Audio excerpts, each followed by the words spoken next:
ஆண்டவராகிய இயேசு கிறிஸ்துவின் நாமத்தினால் உங்கள் யாவருக்கும் என் அன்பின் வாழ்த்துக்கள்.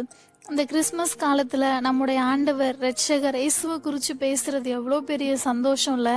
அவர் இந்த உலகத்துக்கு வந்தப்ப அவருக்கு அநேக பெயர்கள் கொடுக்கப்பட்டது. ஒன்று இயேசு, அப்படின்னா பாவத்திலிருந்து ரட்சிக்கிறவர்.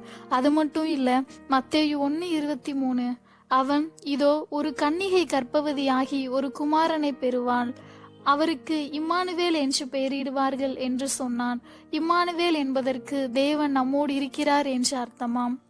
இயேசு பிறப்பதற்கு 60 வருஷத்துக்கு முன்னாடியே இது தீர்க்க தரிசனமாக சொல்லப்பட்ட வார்த்தை. அதன்படியே இயேசு இந்த உலகத்தில் அவதரிச்சாரு. இம்மானுவேல் என்ற பெயரும் அவருக்கு கொடுக்கப்பட்டுச்சு. அப்போ இயேசு ரட்சிக்கிறவர். இம்மானுவேல் என்பதற்கு தேவன் நம்மோடு இருக்கிறார் என்ற அர்த்தம். அவர் ஏன் மனுஷனா இந்த உலகத்துக்கு வந்தாரு தெரியுமா?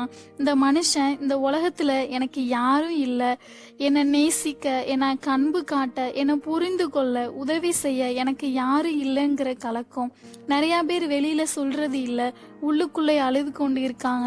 இப்படிப்பட்ட மனுக்குலத்துல இருக்கிற மனுஷங்களை ஆண்டவர் தன்னோட அன்பை வெளிப்படுத்ததான் அவர் உனக்கு நான் இருக்கேன், உன் கூட இருக்கேன், நான் இம்மானுவேல் உன் கூட இருப்பேன்னு சொல்லி அந்த அன்பை வெளிப்படுத்ததான் இம்மானுவேலராக வந்தார்.